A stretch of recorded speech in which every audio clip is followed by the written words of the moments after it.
de la pintura.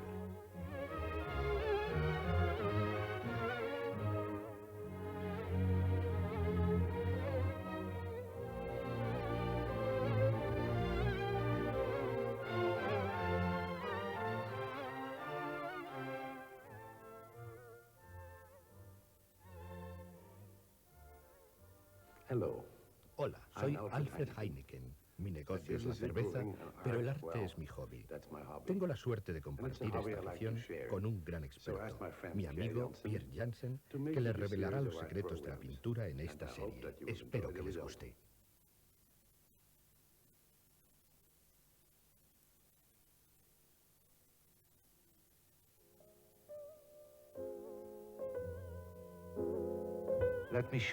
Permítanme enseñarles una vista preciosa. ¿Les gusta? Es un pueblo holandés llamado Delft. Son su puerta antigua, su puente levadizo. Bonito, ¿no? Pero necesito algo perfecto. Esta es solo una realidad desnuda. Podemos conseguir algo mejor. A esa torre había que darle más luz para que resaltase. Necesito una nube oscura que concentre la luz. Así está mejor. Ahora me gustaría que hubiese más torres, pequeñas, para que resaltara a la grande. ¿Me podrían trazar unas líneas de tejados rojos a la izquierda, por favor? Y unos reflejos en el agua. Y unas cuantas personas junto al embarcadero esperando el ferry. Así está bien. Ahora está perfecto. Mejor que en la realidad. Ahora es una pintura hecha por Johannes Vermeer, que vivió aquí, muy cerca de la iglesia.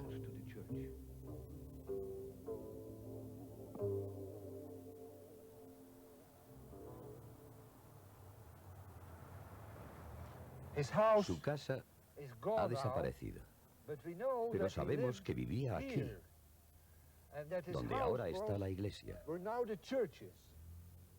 Vermeer pintó todas sus obras en el primer piso de la casa, en una habitación que daba a la fachada principal. Si pudiéramos coincidir con él, lo veríamos descorrer las cortinas.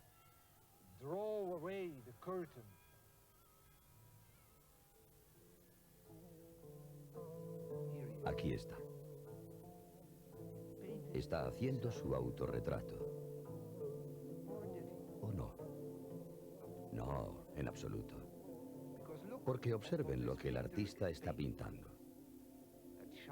Es una chica tímida, totalmente vestida, posando con paciencia. Representa algo muy especial, la musa de la historia. Por eso le puso Vermeer laureles en el pelo. Los laureles y las hazañas de los grandes hombres nunca desaparecen del todo.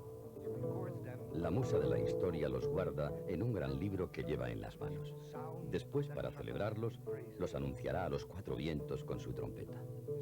En la Holanda del siglo XVII se pensaba que el mejor tema que un pintor podía abordar era un hecho histórico importante.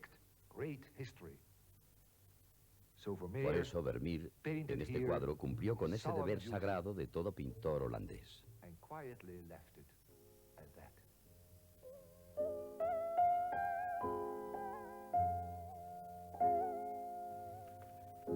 Esta mujer, de cabellos de oro, con una sonrisa misteriosa, no escribe la historia, ni ha escrito ese papel. Podemos afirmarlo con seguridad. En esta escena hay una pequeña conspiración.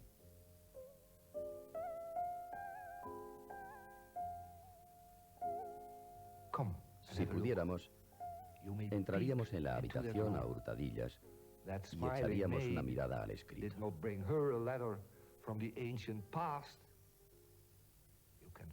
La sonrisa de la joven revela que la carta no viene del pasado antiguo.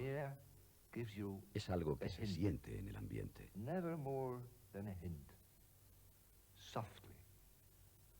Vermeer nos lo sugiere con suavidad, pero de una manera cercana. No se le escapa el más mínimo detalle.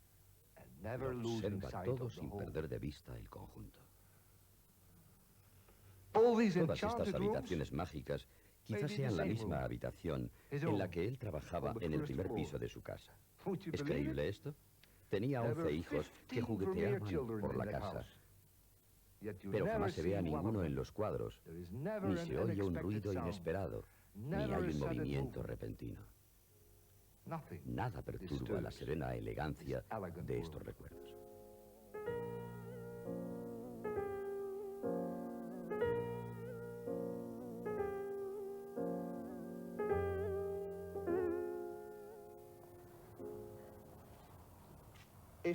Si no lo supiéramos, jamás sospecharíamos que Vermeer tuvo preocupaciones económicas constantes.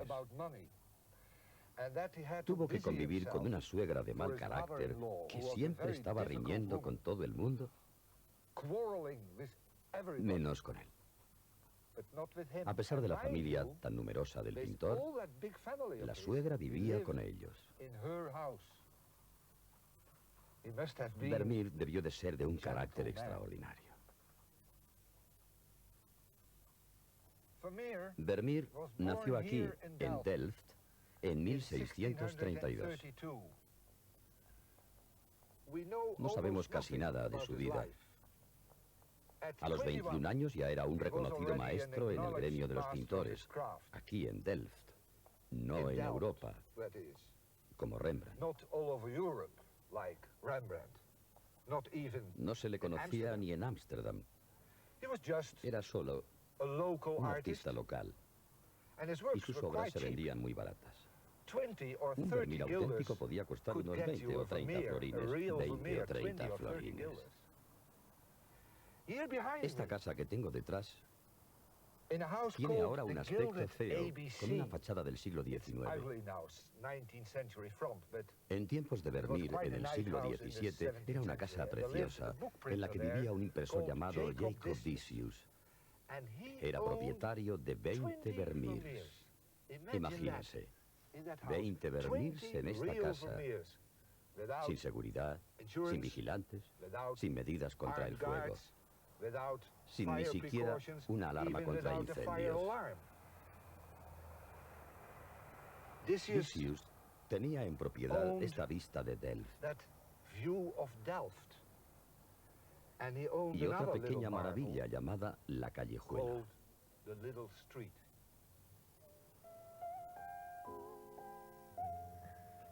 Observen, no hay en ella ni la menor alusión a la historia.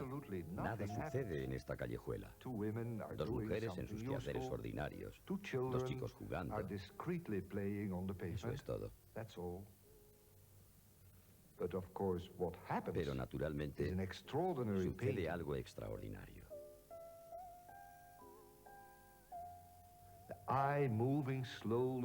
Es una pintura excepcional.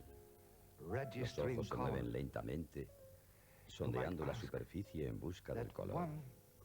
Cabría preguntarse, ¿abrió Vermeer esta ventana para captar ese rojo brillante?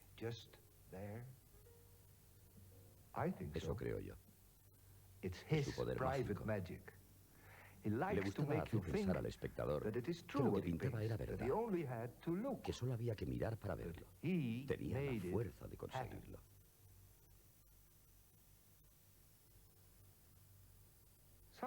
En alguna pared de la casa de Jacob Decius está también esta pintura. Una joven con un collar de perlas mirándose en el espejo.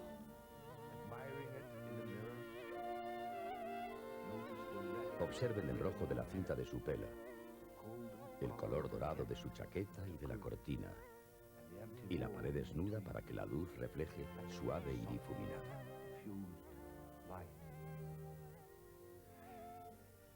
Mr. Decius, por favor, ¿puedo hacerle una pregunta?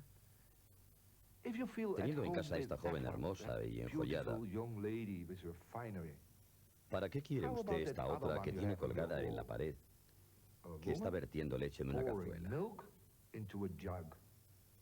No lleva joyas ni vestidos de gala. Es una joven entregada a sus quehaceres ordinarios en una cocina holandesa. Sí, pero observemos el lujo de colores. El amarillo y el azul oscuro. El rojo. La luz es fuerte y brillante, pero no cegadora. Sobre la pared desnuda, sobre el rostro y sobre su chaquetilla. Es trémula en los trozos de pan, en el jarro, en los puntos luminosos. Se ha sugerido que Vermeer empleaba una cámara oscura. Ya saben que una cámara oscura es sencillamente una caja horadada con puntas de alfiler o con una abertura provista de una lente. Por estos agujeros penetra la luz exterior y proyecta estos puntos luminosos. Yo no creo que Vermeer usara este tipo de artilugios. No hacía trucos. Tenía magia. Mr. Decius, ¿es que para usted la joven vertiendo leche es un símbolo de moderación? Sabemos que a los pintores holandeses del siglo XVII les gustaba mucho poner doble sentido a sus imágenes. A lo mejor la joven vierte leche en la cazuela para preparar una pasta y hacer pasteles. Su expresión parece indicar que está calculando la cantidad de leche necesaria. ¿Tuvo usted, Mr. Decius, esta moderación? Pero Mr. Decius ya no existe. Queda Johannes Vermeer, que también murió de repente a los 43 años y con solo 30 pinturas. Arriba, en la habitación del primer piso, un hombre tranquilo observa a su modelo. Calcula la luz, hace pruebas con sus pinceles, trabaja en silencio, pero penetrándolo todo con su mirada.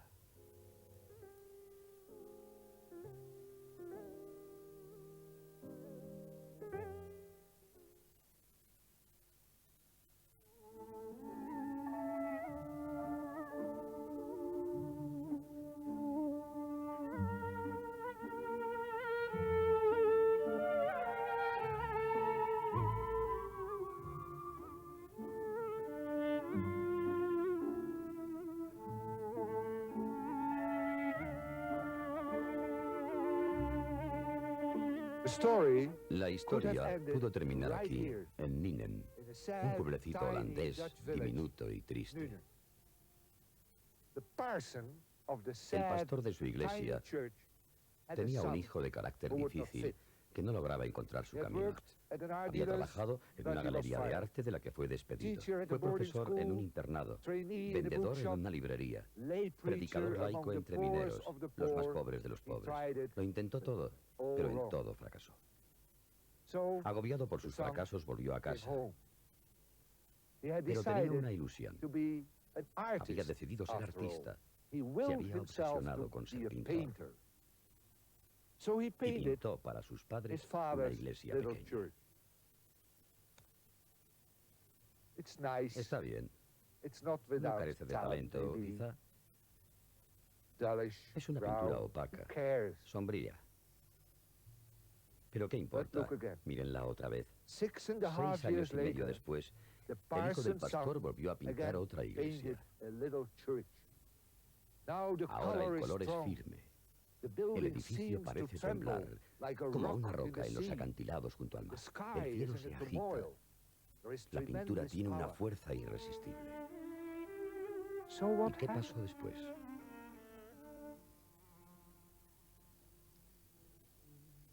Pueden ustedes imaginarse que el nombre del pastor era Van Gogh, Van Gogh para los amigos, y que su hijo se llamaba Vincent. Pues pasó que Vincent Van Gogh tenía dentro de sí un coraje indomable, el coraje que nace de la desesperación. Pudo haberse quedado en Ninen, en sus campos tristes, entre árboles que se elevaban sin fuerza en una tierra débil.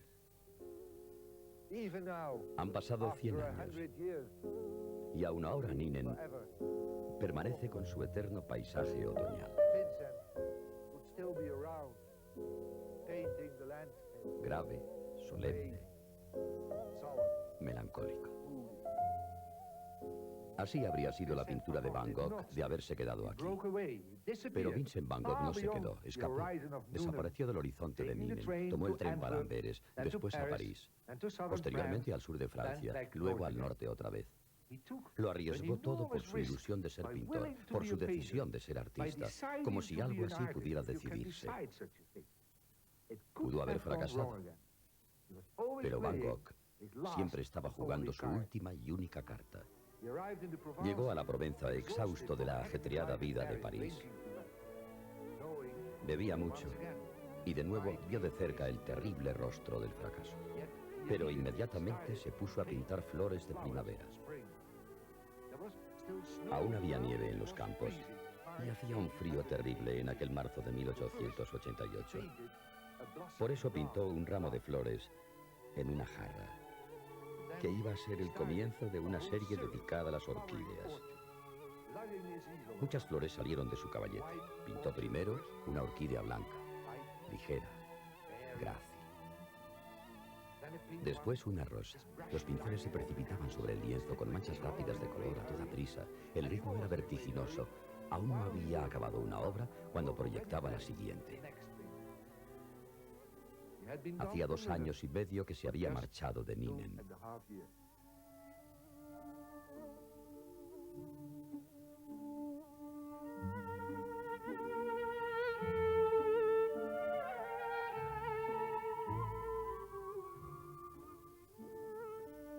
Mientras estuvo en Ninen, sus habitantes lo toleraban más o menos a duras penas. Después de todo, era el hijo del pastor. Y lo comprendían. También ellos tenían que luchar para sobrevivir en una tierra tan estéril. Vincent trabajaba entonces con la desesperación de llegar a ser un gran artista. Se desesperaba por aprender a dibujar.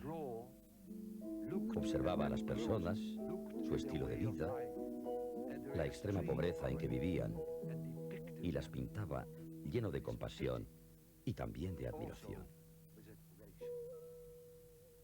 Le dejaban entrar en sus casuchas. Se sentaba junto al fuego y los veía comiendo patatas que ellos mismos habían arrancado de la tierra con sus manos.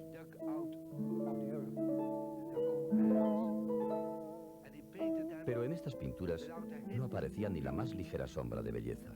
Observen, son rostros feos y desencajados. Los pintaba con los verdes y marrones más oscuros que encontraba. Lo hacía así, impulsado por una decisión íntima. Escribió entonces: quiero pintar lo que veo, y veo lo que pinto. Van Gogh nunca tuvo entre sus cualidades la de disimular.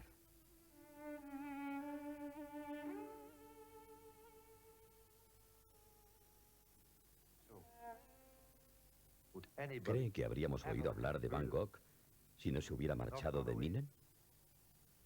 ¿Nos habríamos ocupado de mirar un bodegón tan desolado y triste como este? Unas botellas toscas y una copa para una bebida sin refinar. ¿Les gustaría tener un bodegón así? Lo admiramos solo por una razón, y solo por esa, por ser Vincent Van Gogh. 3 años después, en París, Van Gogh supo reencontrarse a sí mismo con un arte nuevo. Reveló la verdad de su obstinado carácter holandés. Se tomó el arte con una seriedad con la que jamás se lo había tomado antes. El tema más simple lo llenaba de intensa emoción. Observemos este pájaro en vuelo hacia la luz. Llamémoslo Vincent.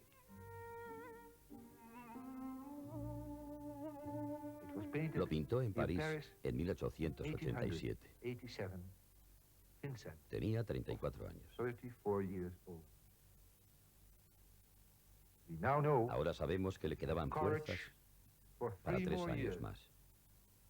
No son muchos, pero es una vida entera, si nos fijamos en la cantidad de pinturas que haría en ese corto tiempo.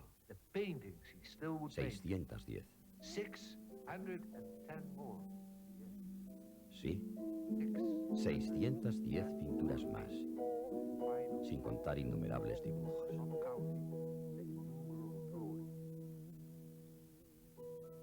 Esta tarea inmensa solo podía realizarla un hombre para el que la pintura no era un negocio, sino un medio de expresión. Para Vincent, la pintura y la vida estaban estrechamente relacionadas.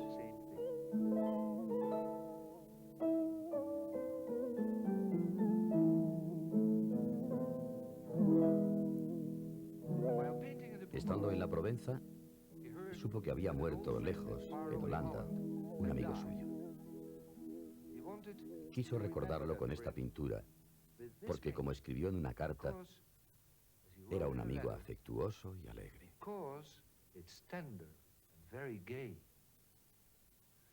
El último año de su vida tuvo que ingresar en un sanatorio cerca de Arles. Se había cortado el lóbulo de una oreja. Todos conocemos este trance desgraciado de su vida. En el sanatorio continuó trabajando. Un día miró por las rejas de su ventana y vio un segador en un trigal. Una figura borrosa, trabajando afanosamente para terminar su tarea bajo un sol abrasador. Comenzó el cuadro en junio. Lo acabó en septiembre, tras una recaída en su grave enfermedad. Escribió: veo en el segador la imagen de la muerte.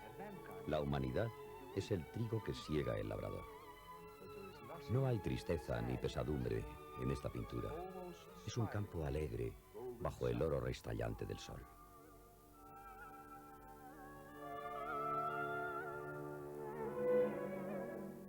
La gente miraba con recelo a este extranjero, al holandés, siempre tenso y abstraído. En Arles, en la Provenza, sin embargo, se hizo amigo del cartero de la estación.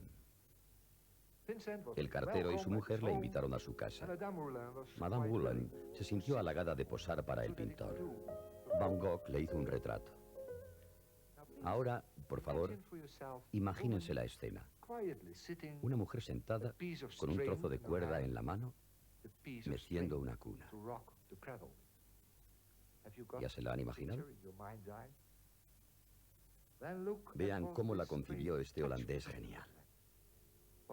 Asombran los colores, el verdor intenso, el rojo vivo, la luz dorada en el rostro, el pelo de ámbar, las flores detrás de la mujer.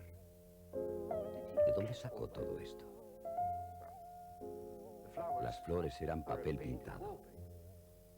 El rojo era el suelo de piedra. Así de simple. Pero no es tan simple. Vincent no quedó satisfecho del retrato de Madame Roulin. Pretendía que los colores cantasen como a ritmo de nana. Mientras los pintaba, pensaba en los pescadores, hombres solitarios, en las sombrías costas de Islandia. Había leído una novela sobre estos pescadores y quería que el retrato de Madame Roulin evocara en estos navegantes solitarios la imagen de sus madres, de sus nanas, cuando lo contemplaran a bordo de sus barcos.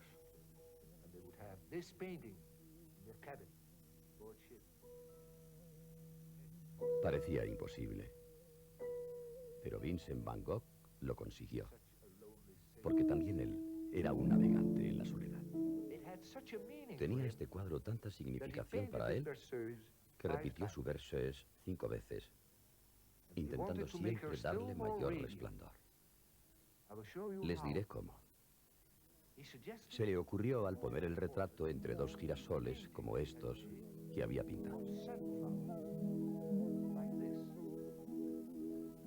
Observen lo que pasa.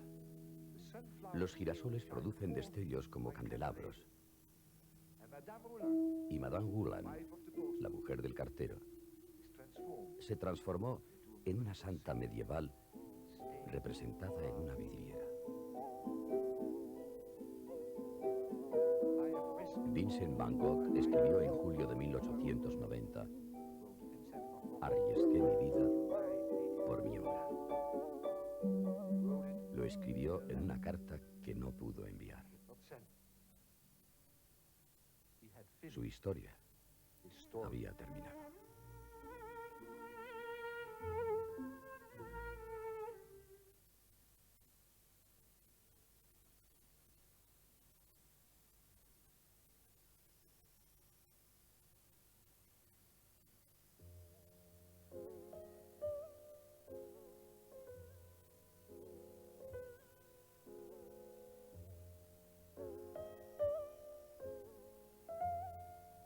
Un visitante recorre las distintas salas del museo. Mira un cuadro, y otro, y otro más. De repente se para ante una pintura perplejo. Composición número 10 by Peter Mondrian, de Peter 1950. Mondrian. ¿Qué significa esto? All you see Un is a cruce de crisscross líneas negras of sobre black fondo lines blanco. on a white ¿Será background. un laberinto? Could be a maze, ¿Un cementerio sobre Could la be- nieve? a graveyard in the snow, or ¿Unas cracked gafas lens. rotas? Those artists, Se dice a sí why do mismo: they do estos such artistas, ¿por qué pintan Why? cosas así? ¿Es que no ven el mundo como nosotros? things? Don't they see it like ¿Acaso no us? ven las cosas de la misma manera?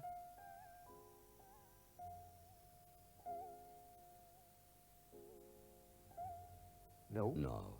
Peter Mondrian Peter Mondrian never saw it jamás quite vio el like mundo us. igual que nosotros. He was a Dutchman. Era un holandés. When he was young, De joven le he liked encantaba to pintar paint en in el the campo, countryside, en los in the polders, polders near cerca de Amsterdam. Ámsterdam.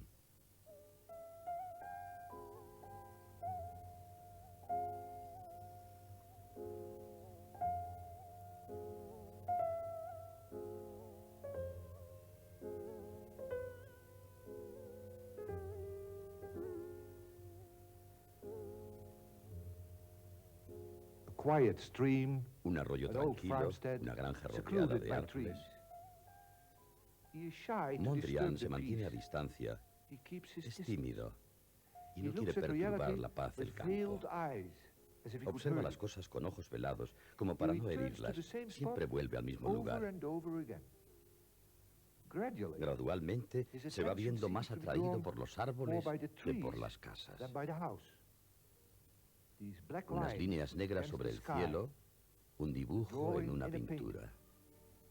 And finally, Finalmente se he makes decide. up his mind. He makes Hará dos two pinturas paintings en una. in one. There is the house, Aparece la casa, drawn in abstraída en sí misma, itself, and reference el agua sin ondulaciones, el cielo con el color rosado de la tarde, and y aquí está there is the la delicate delicada red de ramas line alargándose por todo el espacio. across it all.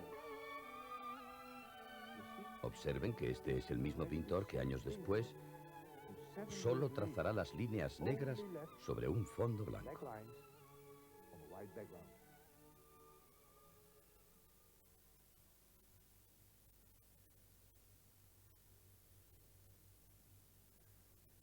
Peter Mondrian was born nació en in 1872. 1872, the son Su padre era of a maestro Dutch de escuela. schoolmaster. He was a Hablaba soft-spoken, suavemente, kind con sort voz of man, queda.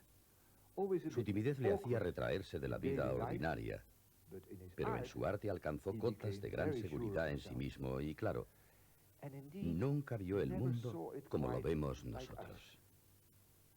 Plain Para él, reality la realidad did not desnuda no suffice bastaba. for him anymore. Ansiaba wanted penetrar to más look allá de las Through apariencias. appearances, right through the Atraviesa las foliage of a hojas de tree los árboles to reveal para revelarnos la astonishing complejidad complexity maravillosa of the trunk, del tronco con sus ramas the branches que se adelgazan y elevan hasta el cielo. thinning out into the sky. And then to Después simplifica el conjunto into an y architect lo transforma en arquitectura. building a tree. Edifica un árbol, lo construye. The painting El lienzo se convierte en su tablero de dibujo, marcando a las líneas el movimiento que deben seguir.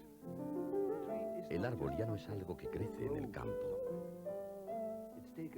Lo extirpa de la naturaleza y lo reduce a formas condensadas que se mueven en todas las direcciones, desde la sombra hasta la luz. No digamos que no podemos ver el árbol. Con un poco de esfuerzo lo vemos.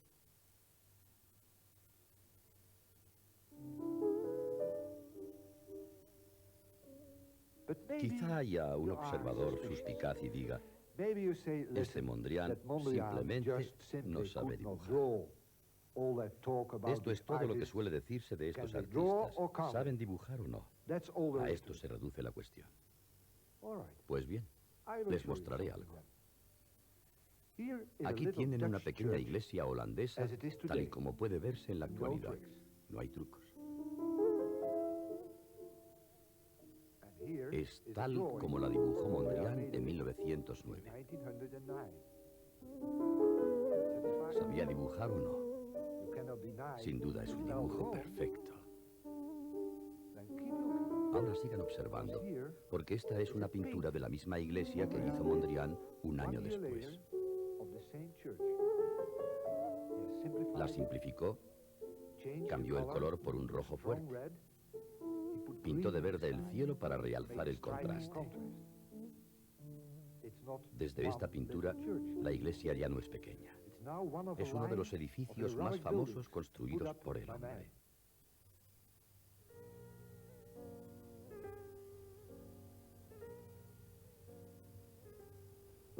Como a nosotros, a él también le encantaba mirar molinos. Mondrian los convierte en una pintura de ensueño, entre nieblas. Pero no le satisfizo del todo. Y lo transformó en una estructura precisa, de formas y colores claros, sin atisbos de sentimentalismos, rojo y azul, recto. Un molino que representa a todos los molinos. Lo curioso es que Mondrian se daba cuenta de que su estilo era demasiado estricto y que por esta excesiva abstracción sus obras no gustaban. Era un estilo con excesivas exigencias. Por eso a veces pintaba flores con la esperanza de que se vendiesen mejor por parecerse más a las flores reales. Pero ni siquiera estas flores de Mondrian daban la impresión de ser reales. Sus flores no podían tocarse ni olerse. ¡Qué diferencia con la belleza agreste y embriagadora de los girasoles de Van Gogh, otro pintor holandés! Las flores de Van Gogh estallan en color, mientras que una rosa de Mondrian parece una rosa secreta, que se recoge sobre sí misma hasta desaparecer. Un lirio de Mondrian tiene la apariencia quebradiza del cristal.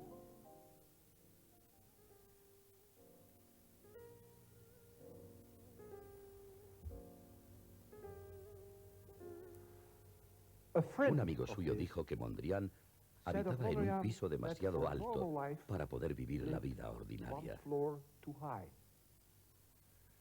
Pero deben saber que Mondrian comenzó su vida de artista a principios del siglo XX y tenía grandes esperanzas sobre el siglo que empezaba.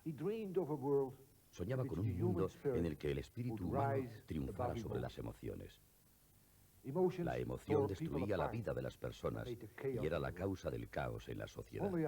Mondrian creía que los artistas debían superar los impulsos primitivos y soñar un futuro mejor, lejos de los instintos individuales. Un futuro del espíritu, de la serenidad, de la reflexión. Estas ideas impulsaban a Mondrian a ir constantemente a la playa. Frente al mar encontraba el sentido de su libertad y el horizonte abierto a su pintura. Se desvanecían en sus lienzos los detalles superfluos y alcanzaba una visión en la que no podían escucharse los murmullos del descontento humano.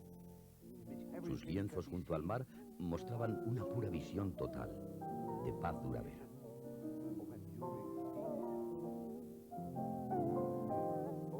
Solo 5 años después de pintar este mar, tras la puesta de sol, estalló la Primera Guerra Mundial.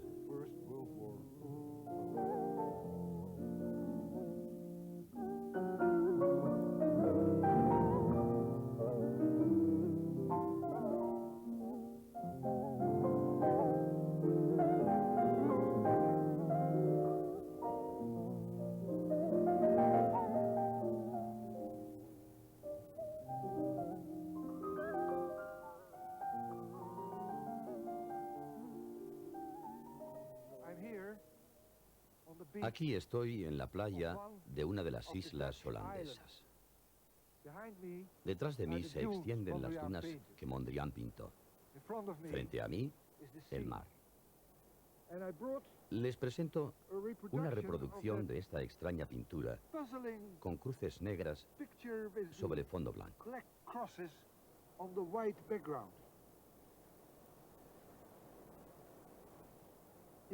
Quizá piensen que se trata de una pintura totalmente abstracta. Mondrian la hizo en 1915. ¿Es completamente abstracta?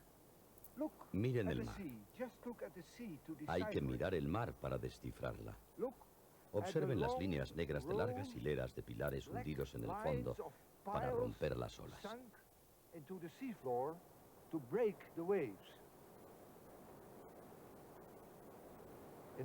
En medio, en el centro de esas líneas, hay siempre un dique. Los pilares salen de la playa hacia el horizonte. Mondrian no pintaba exactamente lo que veía. Lo simplificaba un poco, lo reorganizaba, dulcificaba el torbellino de las olas. Después explicó que cuando estaba pintando este cuadro, pensaba en el cielo y en las estrellas que se elevaban sobre el mar. Desde aquí miraba la eternidad. A menos de 100 kilómetros de esta playa, rugían los cañonazos de la Primera Guerra Mundial.